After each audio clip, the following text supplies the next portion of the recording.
One communist on the faculty of one university is one communist too many. And even if there are only one communist in the State Department, that would still be one communist too many.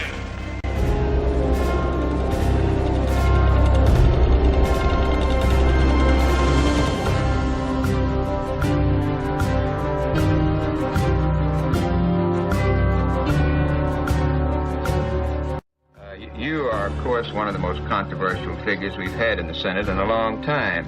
And you have the distinction of having coined a new word for the dictionary, namely McCarthyism. Now, how do you define McCarthyism, sir? Frankly, McCarthyism means calling a man a communist who is later proven to be one.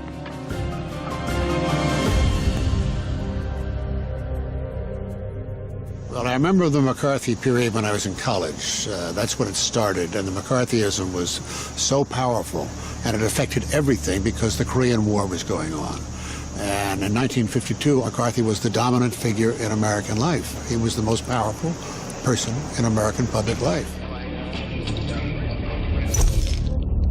At this instant, the Imperial German government secretly financed the return to Russia of 7 communist exiles led by Nikolai Lenin. Exiles who had been forced to flee the country. And in 100 days, those 7 communists were literally the masters of Russia. I think he was sort of a populist politician who latched onto an issue and found it ran away with him. If there were no communists in our government, why did we delay for 18 months? Delay our research on the hydrogen bomb, even though our intelligence agencies were reporting day after day that the Russians were feverishly pushing their development of the H-bomb. And I ask you, who caused it? Was it loyal Americans or was it traitors in our government? He learned the advantages of the big lie. You don't tell a little lie, nobody cares. You don't say, I think that there's a suspicious man at the grocery store. You say the State Department is full of Russian communists. The army is infiltrated by communists. You make big lies, and that's what he instinctively understood. That nasty McCarthy, an awful man. Oh, yes. Basically everything you've ever heard about McCarthy, you just have to hit the delete button on. It's stunning, all the lies that are out there. I mean, there are high school history books, and their entire summary of McCarthy is he was a liar. Not just an ordinary liar, a big liar, a huge liar, a total liar. You know, if he was half as bad as they claim he is, I'd have never worked for the guy. I've been an honorable man. I was an FBI agent. I was an honorable guy. I was in the military. I wouldn't work for a guy if he was that bad that they say he was. You'll learn early in life that you don't go skunk hunting with striped trousers, a silk handkerchief, and a top hat. We like what you are trying to do, but, oh, we don't like your methods. I've heard that over and over and over like a broken phonograph record. We're engaged now in digging out a much smellier breed of animal than I dug out back on the farm. I looked at the senator as a little old farm boy from Wisconsin. And you know, they say you can take the little boy away from the farm, but you never take the farm away from the boy. And he was just a big grown-up farmer.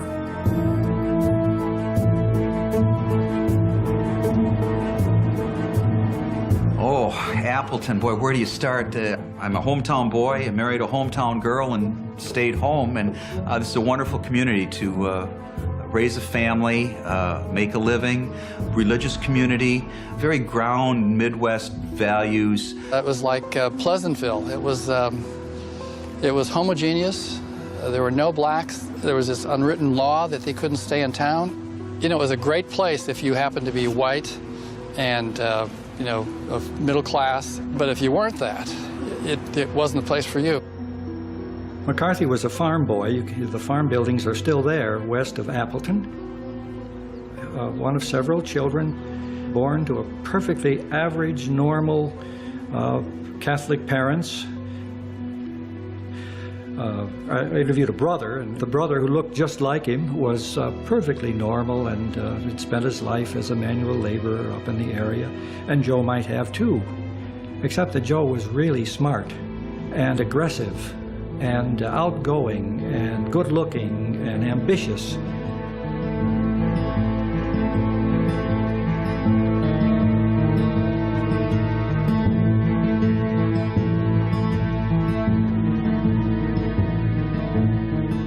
He had it planned, he had it worked out to become a judge and then to move to the Senate. And the only way he could do that was through the Republican Party.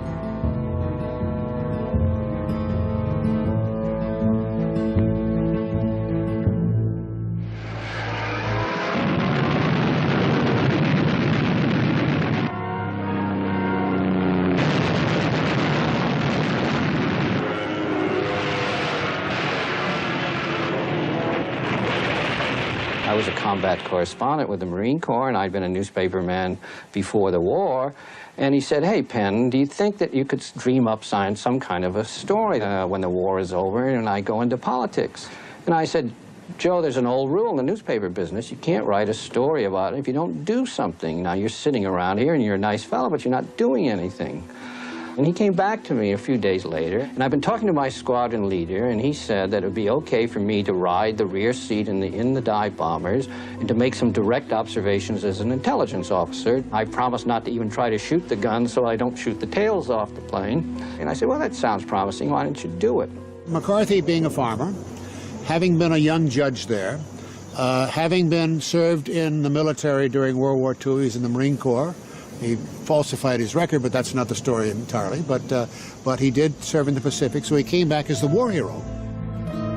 My mother was Senator Joe McCarthy's older sister. And I'm going to read a letter that he wrote to her.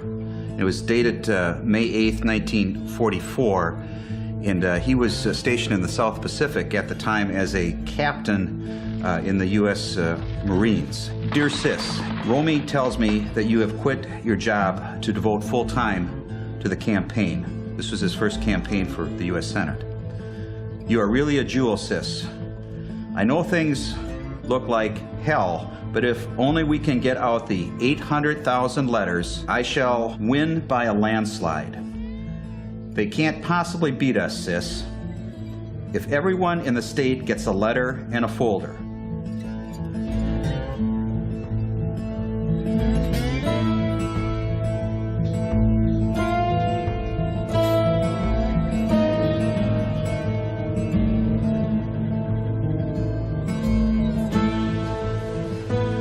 Well, you know, Washington, D.C.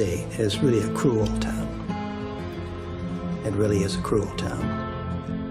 And Harry Truman, President Truman, once said, if you want a friend in Washington, get a dog. After 2 years, he wasn't going anywhere, and he was in deep trouble of not being reelected. He tried to make a name for himself. He got involved in housing after the war and tried to create some legislation that he could put his name on. Nothing seemed to work. There was a Red Scare going on, so from 1948 on at least, you could see it in 46 growing. Joe didn't really pay any attention to it. He would call the occasional left-wing critic a commie. But everybody, you know, that was typical language in the Republican Party in those days, but he didn't get involved in it at all. And then he was invited to make a tour. And there he just gave some typical blowhard stuff in a speech in Wheeling, West Virginia, in which he said there were commies all over the State Department, 205 of them, and he knew their names.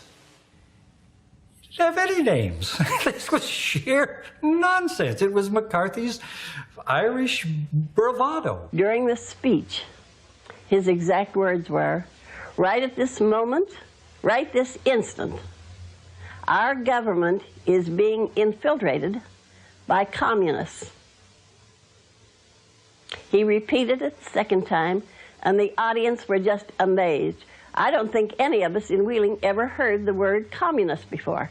Right after he left Wheeling, He flew to a bunch of other little cities to give talks, and everywhere he went, the reporters were flocking around him saying, where's the documentation for 205 Reds in the State Department? Well, I left it in my briefcase in the plane. I mean, that's the kind of audacity that no one else had, let alone a United States senator. Nixon was too smart for such stuff. The subject of communism was not on Joe McCarthy's screen before he became a politician. I think it became an issue that he identified as something that maybe would project him in the job as a United States Senator. Best of my recollection, he looked me up. He was a freshman senator. He wanted publicity. He knew that the column was well read. There was a Republican policy meeting, a meeting that was supposed to be secret, a meeting that the newsmen were not supposed to know about.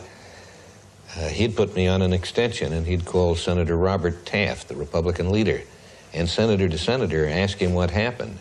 And Robert Taft, thinking that he was talking to a fellow senator, would tell him what happened, and I would be able to get the entire story. He would tell me almost anything that I wanted to know. Every reporter realized that he was not terribly serious about this, but using them, but they were perfectly willing to be used.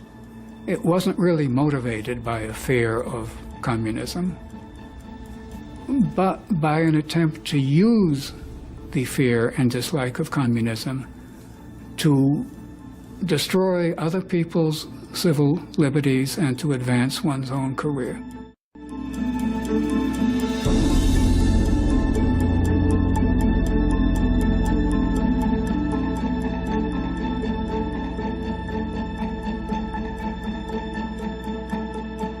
I am not and never have been a member of the Communist Party. Mr. Hiss is lying. Mr. Hiss is lying. I am holding in my hand a microfilm of the most confidential, highly secret State Department documents. This microfilm was made for the purpose of transmitting these documents in reduced form to the Soviet Union. Richard Nixon gets a lot of credit for the Alger Hiss hearings. Joe McCarthy had nothing whatsoever to do with Alger Hiss hearings. He had nothing whatsoever to do with the Hollywood 10. And I could go on and on. And without a doubt, whenever you talk about that issues, they tie it in with Joe McCarthy. Joe McCarthy would not have succeeded had there not been threats to America, had there not been traitors within, had atomic secrets not been given away, had there not been a war in Korea, had the Chinese and the Russians not gathered together. Well, I think it's a very interesting question, the difference between Nixon, who, quote, got Alger Hiss, and Joe McCarthy. Nixon was a much more prudent man, much more careful man, particularly as he got along in his career, whereas Joe, that was not one of his major virtues. Totally different. Nixon was, despite everything that is said about him, a man of a lot of intellectual quality. He was a politician who learned, against his nature, how to use public opinion. Nixon was, in fact, the model for Joe McCarthy, but he wasn't the only one. The whole Republican Party had figured that they were going to come back to power by attacking the Democrats as being liberal, communistic, socialistic, and traitorous. That was their theme. Some of the important members of the present administration, through stupidity or design, have coddled communists. Thank you very much for the privilege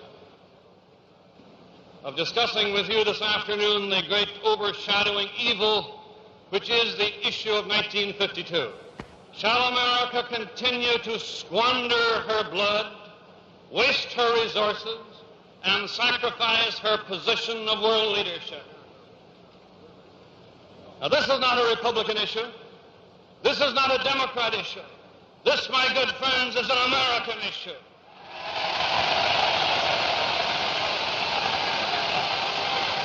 In his hysterical way, he provided the Soviet propaganda with great, tools to denounce America as a reactionary country, more and more turning towards fascism, American style. Actually, McCarthy was pictured as a new fascist in the United States. But perhaps the most revealing article written by Stevenson's speechwriter appeared in the New York Times on December 11, 1949, on page 3. And listen to this, if you will. And I quote, he says, I happen to believe that the Communist Party should be granted the freedom of political action and that communists should be allowed to teach in universities. Nothing secret, right? With all his paranoia, let me tell you, well, he played a positive role for the United States because he alerted the American public in a very crazy way. He alerted the federal security agencies about the threats to the United States. And then he exploited that around the country every single day. It made headlines, and he gave more headlines, and the charges, and they never caught up with the charges. He'd make a charge and go on to the next charge. And he'd escalate the charges. Dean Acheson, the Secretary of State, was a traitor, the Red Dean, and he escalated up to Harry Truman, the President of the United States.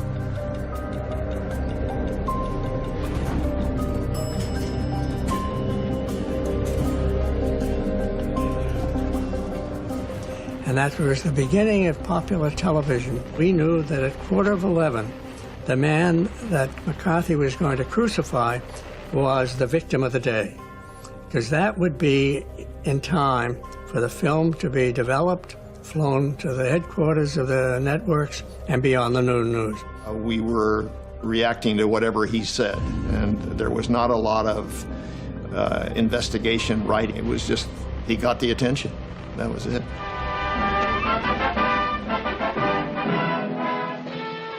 He was more popular than he should be, and it's very hard from this distance to understand why.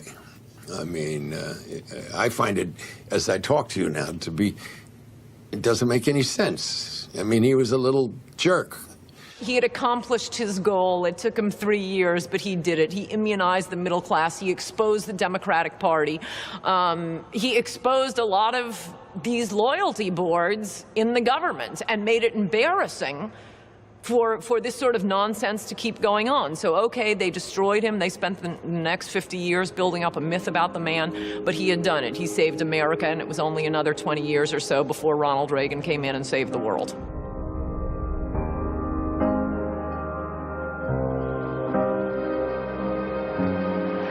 Ike rejoins his campaign train for a swing through the Midwest.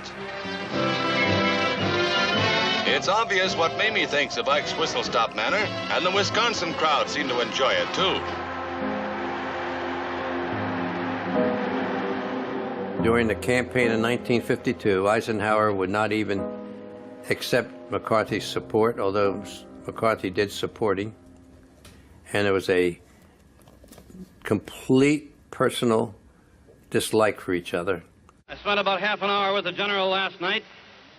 While I can't report that we agreed entirely on everything,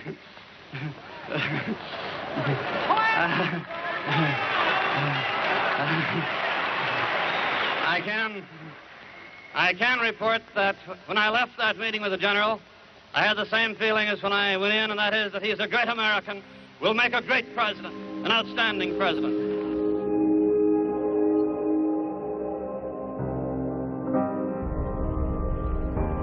The president had no use whatsoever for Senator McCarthy. In universities.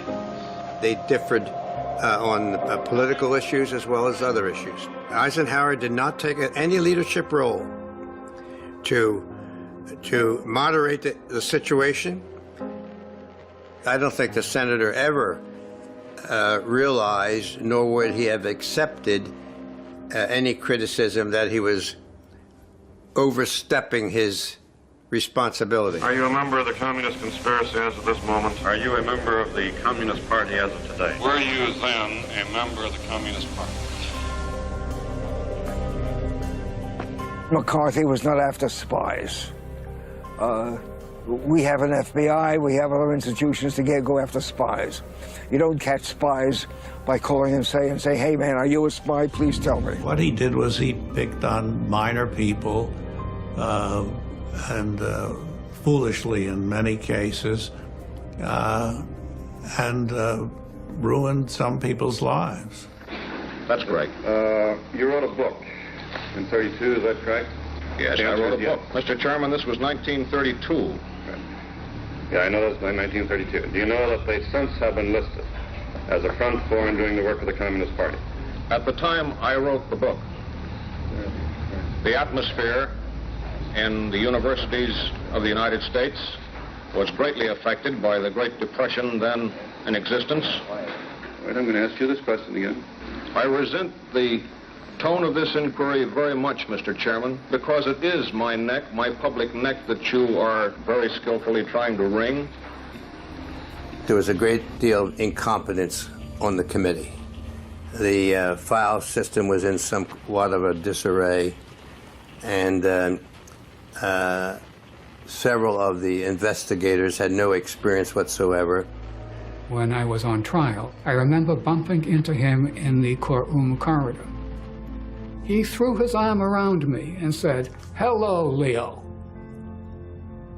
And his whole attitude was, don't hold this against me personally. This is just my script, my role. Your role is to play the victim, and, nothing personal in this, kid, sorry.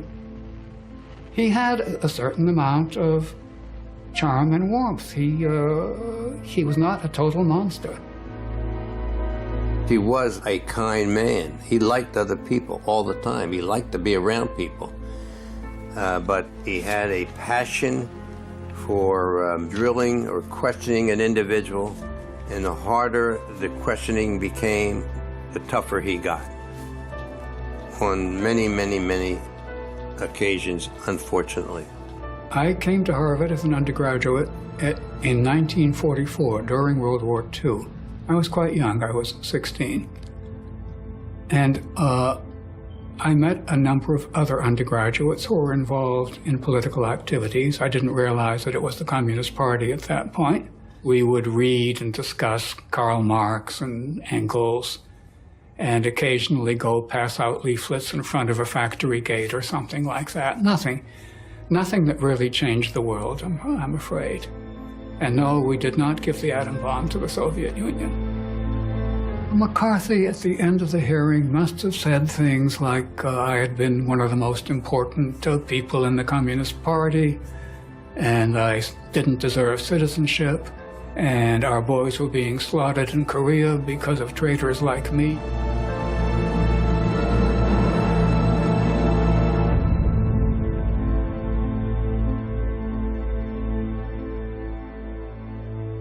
McCarthy didn't come up with really a single name of a real Soviet spy.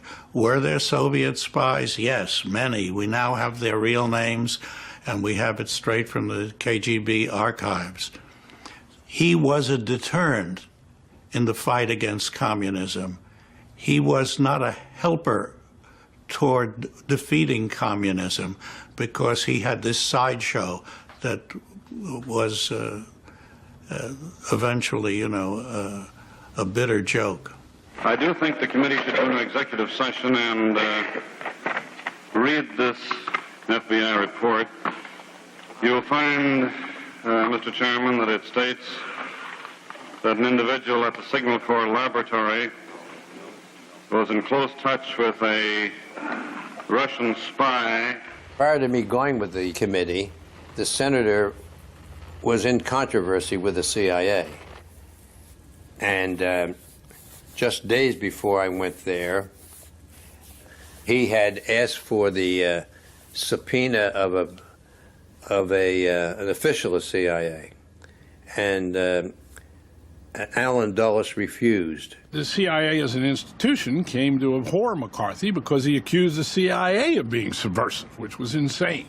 The two organizations, even though they're in the same government and report to the same president, generally are very competitive with each other. In those days, J. Edgar Hoover certainly had very strong anti-communist feelings and very strong conspiratorial convictions. Communism in reality is not a political party. It is a way of life, an evil and malignant way of life. It reveals a condition akin to disease that spreads like an epidemic. And like an epidemic, a quarantine is necessary to keep it from infecting this nation. Senator McCarthy had a very good relationship with Mr. Hoover, both socially and professionally. And the misuse of the Federal Bureau of Investigation is one of the great shames of American democracy. And Hoover fed these people, like McCarthy. I served in the FBI until 1953, and we tried to develop top functionaries within the Communist Party as informants for the FBI.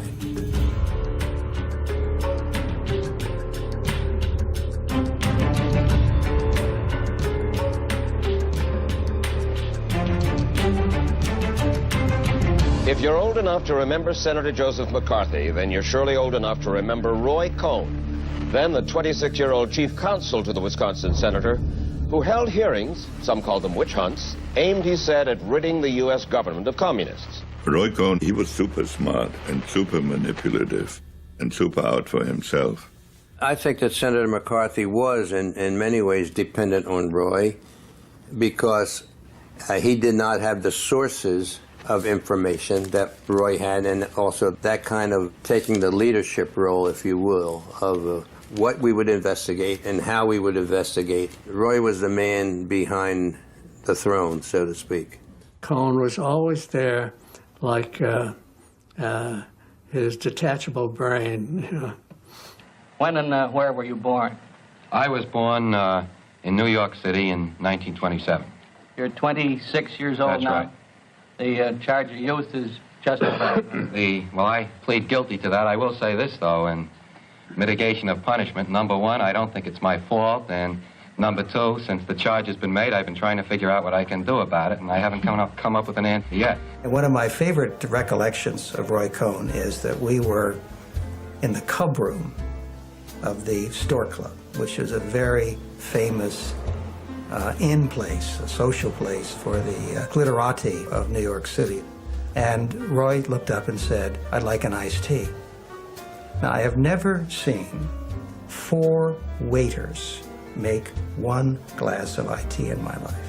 First, somebody had the ice, poured in the hot tea. Then somebody else squeezed the lemon. Then somebody else poured in the sugar. Then the 4th waiter stirred it for Roy. And he was not paying much attention to this. He was talking about what was happening, going on. He's the only person in my whole life who I refused to shake hands with. It had not just to do with McCarthy, but everything else I knew about Roy Cohn. It also had to do with his law practice in general and his viciousness.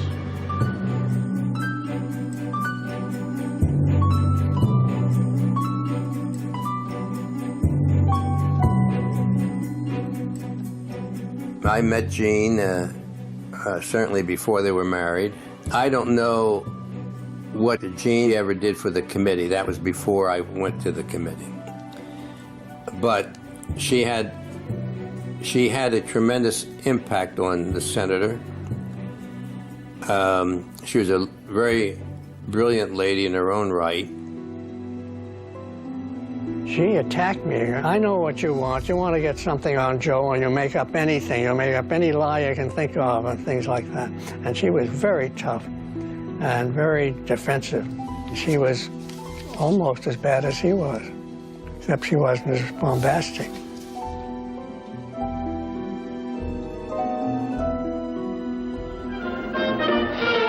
Mrs. McCarthy, who was 14 years younger than her famous groom, is a storybook bride who captures the hearts of onlookers in front of the cathedral.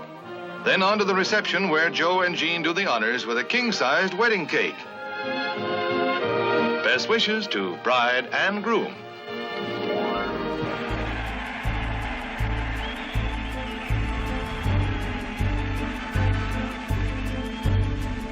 You know, Joe recently said to me that he was unimportant as an individual in this fight. You know, I'll have to admit to you as his wife that I don't completely agree with him on that. Jean confided in me more than once that she was concerned about Roy Cohn's influence on the senator. She got to where she did not like Roy. There were some rumors, just rumors at this point, about Roy Cohn's sexual preference. G. David Shine was also in his 20s when he worked for the McCarthy Committee. If you look at these two men, Roy Cohn was short, dark, not particularly athletic, and David Shine was very tall, very blonde, a very good-looking guy. Shine was, you know, just a spoiled brat whose father owned some hotels in somewhere in America. Cohn looked like he was up to no good. Cohn and Shine, his two assistants, he sent them off, and they're going to look for communists in American libraries all over Europe, and they made the laughing stock of themselves. And that did not help McCarthy's position. Right, I think that's very good. We are here to gather information, to double-check leads we have, and to see a vast number of individuals. We know that communists writing about the United States under the communist line to lie about the United States are not giving the true picture. And I don't think we have a right to give the German people or any other people a false picture of life in the United States and the American way. Well, the reaction to Cohn and Shine by the European press was, I mean, they were appalled at what Cohn and Shine were trying to do, and they found it hard to take them seriously once they saw them, because they looked so incompetent and unqualified, and they kept asking themselves, why would the Americans pay any attention to these two kids? Cohn and Shine were going to London, and the British press especially wanted to pursue the case. I asked the ambassador, who was a friend of mine, so we gave a selected few the flight number, and they were met in a most hostile interview you could imagine. And I think they canceled their trip to that night. I mean, I think they just went right on back to America. Why do you think your trip got such a bad press, both here and abroad? Well, that's not for me to judge. I suppose the press is entitled to say exactly what it wants. There was a good deal of misrepresentation as to the purpose of the trip. Certain elements within the State Department over in Germany put a tail on us, whose job apparently it was to feed all sorts of information and stories to the hostile press. I suppose that's part of the game.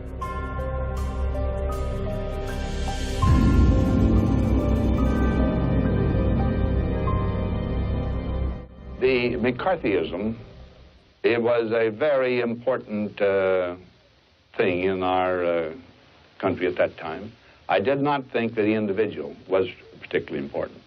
And I thought that for any president to take him on as you might say, an ideological opponent would end up only by increasing his publicity value. I wish that Eisenhower had taken a stronger stand against McCarthy, but in fact, Eisenhower not only leaned over backwards, he actually caved in to McCarthy's pressures. And McCarthy was basically able to push Eisenhower around politically until the Army-McCarthy hearings weakened him. Until that point, I don't think Eisenhower had the political courage or the political strength to really combat McCarthy. The division between the Eisenhower White House and Joe McCarthy was fierce. Eisenhower loathed Joe McCarthy. He thought he was a danger to American democracy. He thought he should be defeated.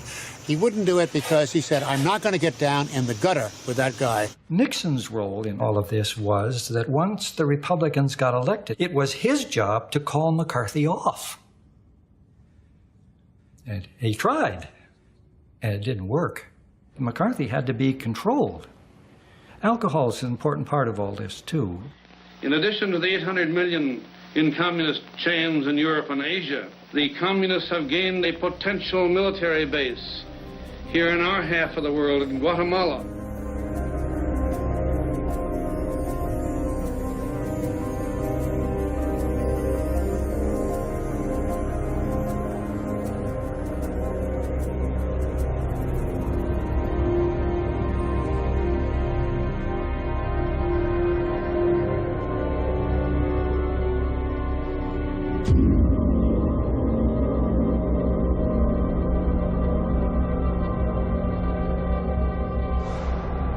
Senator McCarthy looked upon the Army McCarthy hearings, as a lot of us did, as a hatchet job.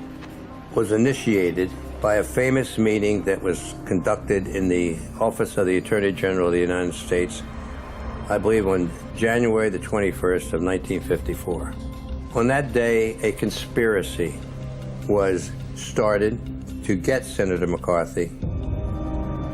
At that meeting, beside the Attorney General of the United States was Sherman Adams, Chief of Staff of the Eisenhower White House, Bill Rogers, Deputy Attorney General, John Adams, and Henry Cabot Lodge, our U.S. Ambassador to the United Nations. I believe that the President of the United States himself knew what was happening. Finally, there is a showdown between McCarthy and the United States Army. A Senate subcommittee holds public hearings into the Army-McCarthy controversy. Each day, television brings the battle to 20 million viewers across the nation. It is one of the most extraordinary spectacles in the history of American politics. The charges were, did Senator McCarthy and two members of his staff use improper pressure for Mr. David Schein with the Army? The countercharge was that there was blackmail on the part of the Army and the use of Mr. Schein as a hostage. So much of the Army-McCarthy trap that McCarthy fell into that brought him down, that ruined him, stemmed from the fact that Roy Cohn was a homosexual who was in love with G. David Schein. I said, let's talk about Schein. And that started a chain of events, an experience similar to none which I have had in my life. Mr. Cohn became extremely agitated and he became extremely abusive. I pointed out to him that the national interest required that Schein be treated just like every other soldier. And he responded with even more force, we'll wreck the Army. I do not remember saying any of those things the way Mr. Adams has them. And as I get it now, you're saying that you have no recollection of it. No, sir. I say I do not recall having said that. Well, that's what I get your answer Yes, to be. sir. Now, you don't recall having said it. No, sir. But you don't deny it. Sir, I'm saying I did not say that. I am sure All I right, did. now you're saying you did not say it, Mr. Cohn. Yes, sir. I say I am Very well. sure that I did not make that statement, and I am sure that Mr. Adams and anybody else with any sense, and Mr. Adams has a lot of sense, could not ever believe that I was threatening to wreck the Army or that I could wreck the Army. I say, sir, the statement is ridiculous. And this was one thing that the power of television at its best, it could not diminish what people saw. It wasn't faked. It wasn't created. You were seeing it as it happened, and it was frightening and devastating.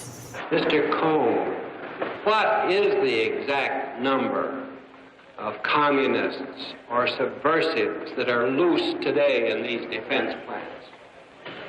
The exact number that is loose, sir? Yes, sir. I don't know. Roughly how many?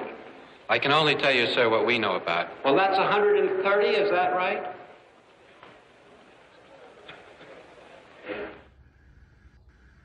I remember exactly what I said. Mm-hmm. Yes, sir. I'm going to try to particularize for you if I can. I'm in a hurry. I don't want the sun to go down while they're still in there if we can get them out. Now, Mr. Welch made a statement.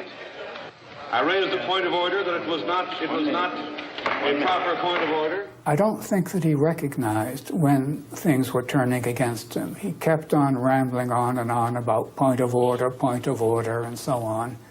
And clearly the audience was losing all sympathy with him. Let us not assassinate this lad further, Senator. You've done enough. Have you no sense of decency, sir? At long last, have you left no sense of decency?